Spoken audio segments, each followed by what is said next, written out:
I love driving past refineries at night. I think they're super beautiful, and they also make me a little bit nostalgic for when I worked there. But it is about midnight 30 on my way home from another call out, so I wanted to do another little vlog about grad school and about life as a chemical engineer, manufacturing engineer, controls engineer, whichever job title you want to give me today. But the excitement of today, well, actually here we're going to give you a nice shot of it, but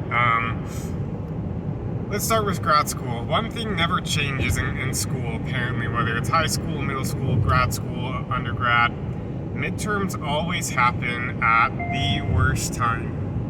So I had midterms, I guess about a week and a half ago now, but I say it was the worst time because we've been really busy working on some home projects, working on a personal project. Me and my dad have been working on something. I've been busy with classes, you know, getting ready for midterms and studying for midterms. Been helping my in-laws renovate their house. A lot of stuff going on. We're planning for a trip, and then I got sick on top of all of it. And man, I haven't been that sick in a long time. It really put me on my butt for like 3 or 4 days. I was hacking up a lung, worked from home. So yeah, midterms, they'll come and get you. But I will say midterms, I don't know if this is a symptom of grad school. You know, teachers begin to understand and care about their students more in a smaller environment. I don't know if it's because of COVID, and so people have changed the way they do things, but it has been nice because my midterms were take home. One of them had a specific day you had to do it on. The other one you had like a whole week to do. Unlimited time, open book, open lecture, open note.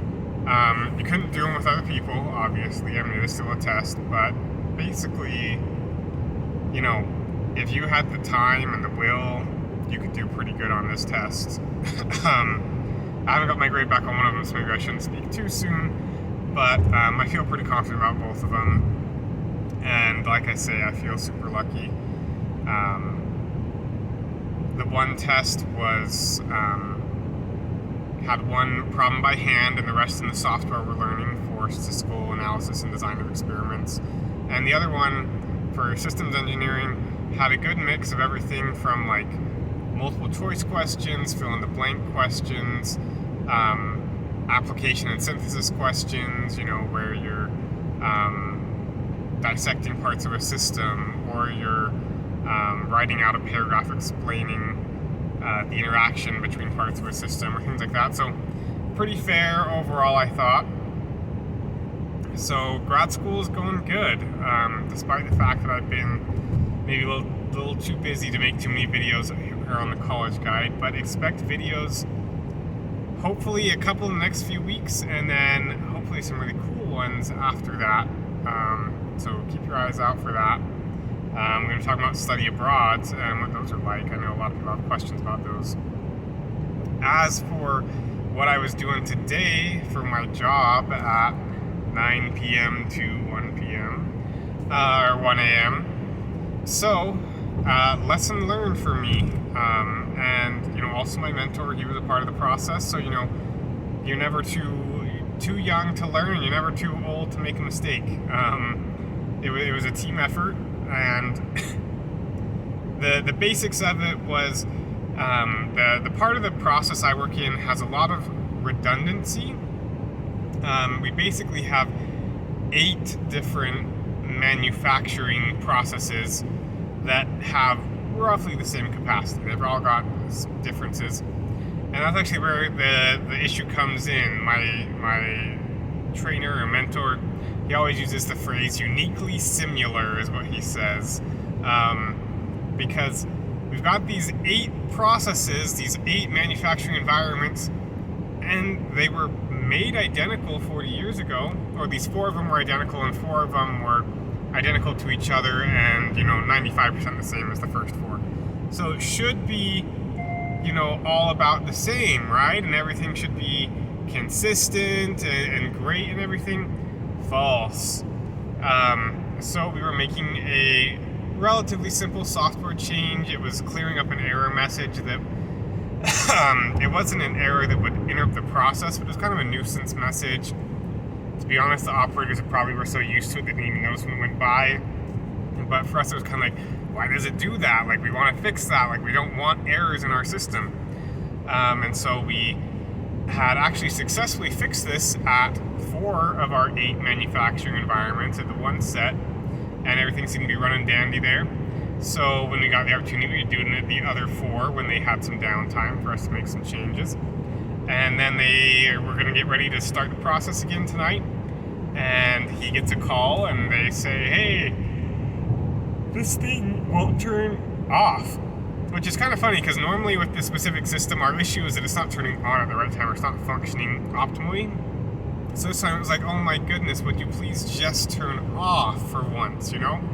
So we went in and we started doing some troubleshooting, and it was an example of, you know, when we were, I was the one who started doing the changes, and my mistake for engineers out there who are looking to learn some lessons.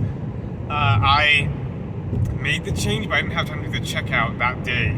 And then I was doing it on a Thursday, and so I was off Friday, but my mentor came in on Friday, so he did some checkout, which was good. But, you know, in a perfect world, the person who does the change should also do the checkout, and you should also do them close together.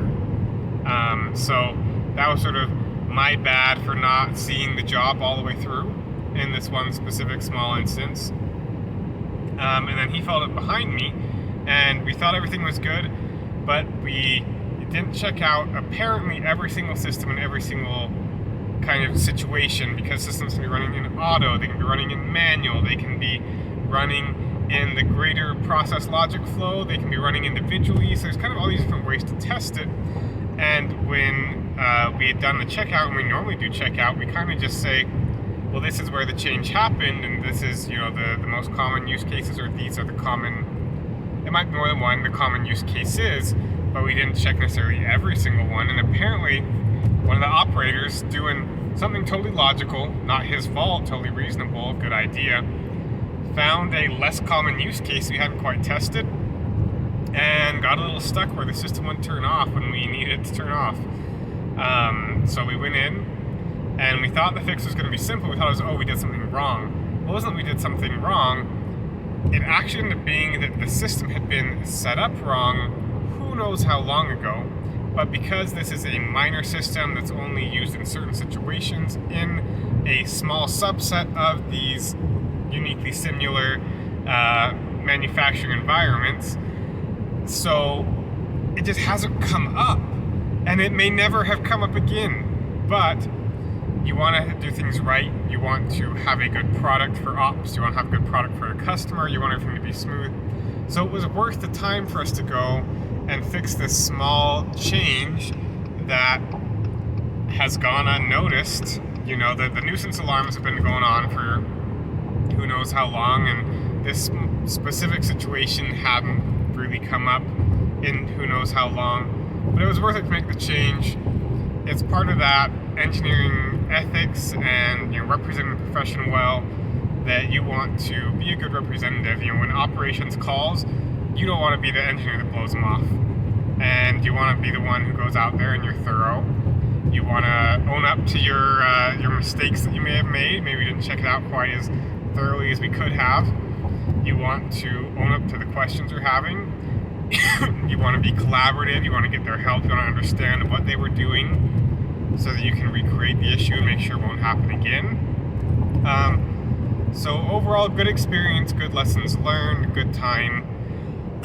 Excuse me, still have a little bit of remnant of my cold. It wasn't COVID, but it was a nasty cold. But good learning experience. Sometimes I wish I didn't have learning experiences in the middle of the night. But like I've said before, my job is really awesome, so I can flex the time. So I'm going to go home and I'm going to sleep in a little bit. And we don't have any meetings in the morning at the office, so we can both come in 2-3 hours late, and everything will be just fine, luckily. Sleepy. But yeah, so another little insight into life of an engineer. I definitely do a regular day in the life video so that you guys don't think that being a manufacturing or chemical or controls engineer is all just being called out at inconvenient times and your life sucks. It's really not like that, I promise. It's fun, it's awesome, I love my job. So I'll try and do a regular day in my life sort of thing relatively soonish maybe. Maybe I'll try and see if I can conjure up an extra exciting day or week to talk about. But let me know if you guys have any questions about what I do, about the aerospace industry, about controls engineering, about chemical engineering, and I'd love to give you all some advice.